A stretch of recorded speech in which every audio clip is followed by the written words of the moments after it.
want to know how to tell if you're not trying at something? It's that you don't fail. There's this artist, Jean-Michel Basquiat. Basquiat? There's this artist, Jean-Michel Basquiat. And you look at his art, he's a super famous guy. He died in like the 70s or something. But you look at his art and it's kind of perplexing why he's so famous, because his art is just a bunch of scribbles of acrylic paint on paper. You know, like it looks, I guess, do artists go to artwork? Like, do they bring projects in to their job? I don't know, but it looks like he just had his kid do something before he came into work, like 5 minutes before he came into work. It's like, hey, Junior, scribble something up for me, pal, son. And that's what he came to work with, to artwork. I don't know. Oh, wow, artwork, huh? You gotta think. No, but it just looks terrible. But you look at the pictures of this guy, and if you just look at him and all of his photos and stuff, he looks like a professional. You know, you would think this guy would paint the 17th chapel or something.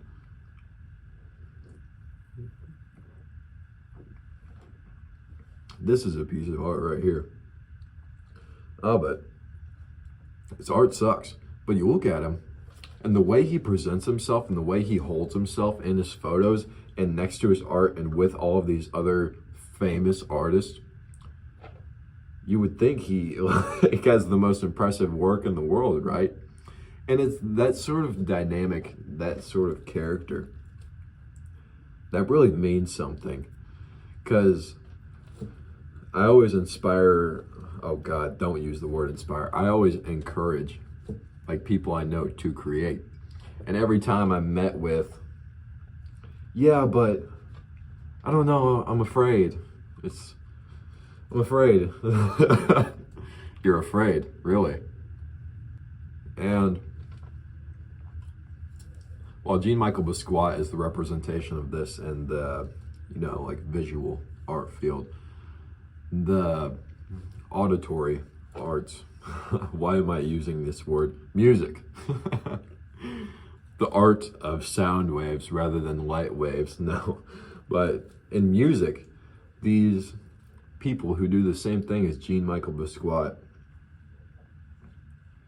it's like you have the OGs, the Velvet Underground, and God forbid you know who Captain Beefheart and his magical band is. If you know who Captain Beefheart is, you're already too far gone, my friend. But these people, and you hear everyone talk about them, and it's always like, oh yeah, they did all this stuff, and God, their music is so good. And you hear like the Velvet Underground. I remember I got my Velvet Underground and Nico CD. I got loaded too. My drummer friend gave them to me.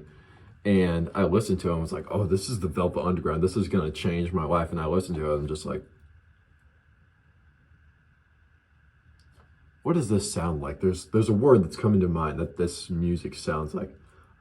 Shit. Yeah, it sounds like shit. And I was kind of confused, like, why are these guys so important? What's so important about this? And then I'm sure it's expressed somewhere, but I just am too dumb to go look for it, or just too ignorant to recognize that it's right in front of my face. But the Velvet Underground, Captain Beefheart, Pixies, Nirvana, all these people,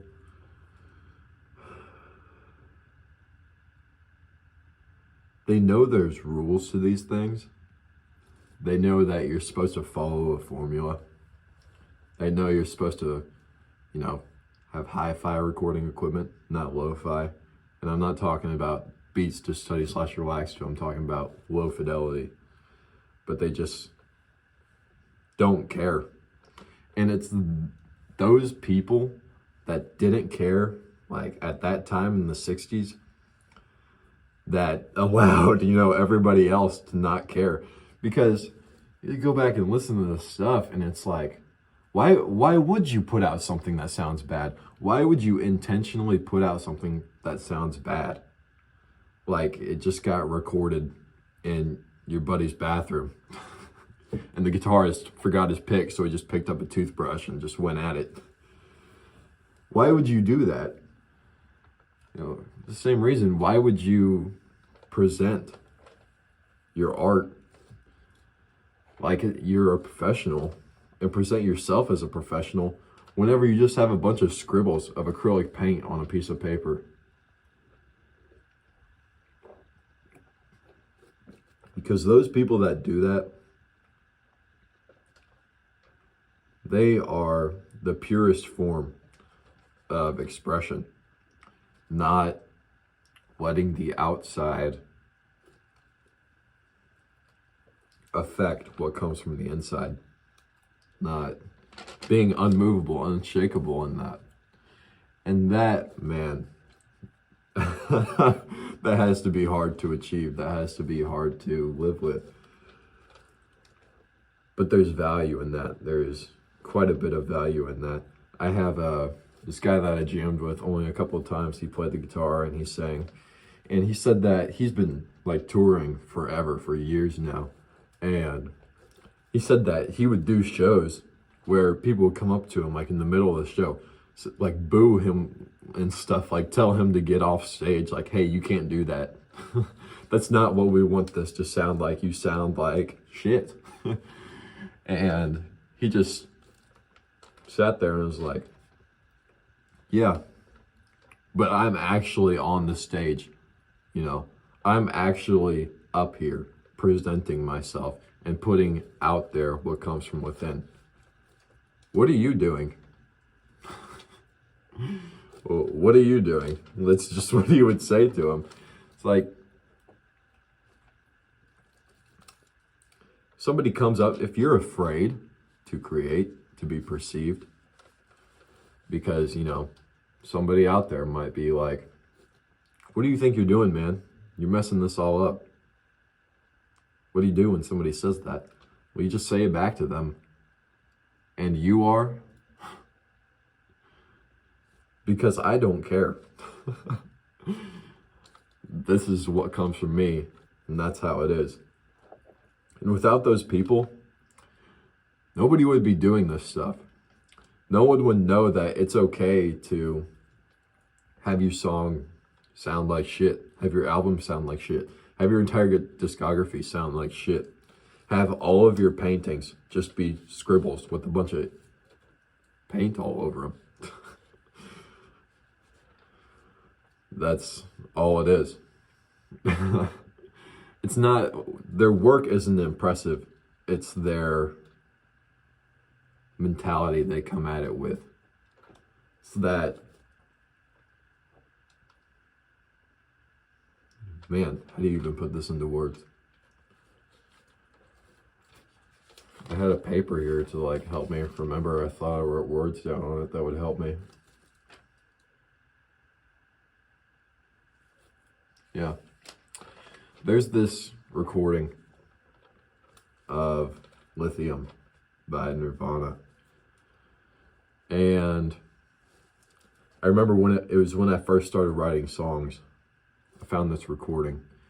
And it's just a terrible recording of Lithium. It's just Kurt Cobain and an acoustic guitar. Nothing else. It's as lo-fi as it gets. And I would play this song on my phone. I'd have my phone, I'd put it face down, like my friends who know Nirvana. And I'd put my phone face down, play it. And I'd tell them like, yeah, my buddy Dennis, this is his demo of Lithium. And I'd be really enthusiastic, like, yeah, this is my buddy Dennis's demo of Lithium. Here, listen to it. And then you listen to it, and it sounds like shit. And I asked him, like, yeah, man, what do you think? You think he's good at it? He's like, I tell your buddy Dennis to, like, start drumming or something. They always had a negative reaction to it. And then I flip around the phone and just show them. It's on the official Nirvana YouTube channel. Lithium.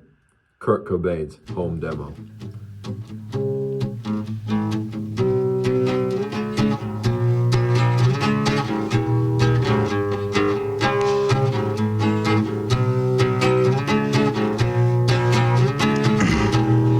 I'm so happy 'cause today I found my friends in my head. I'm so ugly, that's okay, 'cause so are you. Broke arm is Sunday morning, 'cause every day for all I care. And I'm not scared, light my candles in a daze, 'cause I found God. Hey, hey, hey, yeah, hey, yeah, yeah.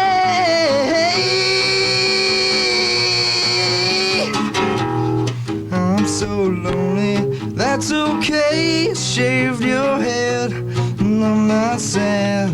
And just maybe I'm to blame for all I've heard, and I'm not sure. I'm so excited, I can't wait to meet you there. And I don't care, I'm so horny, that's okay.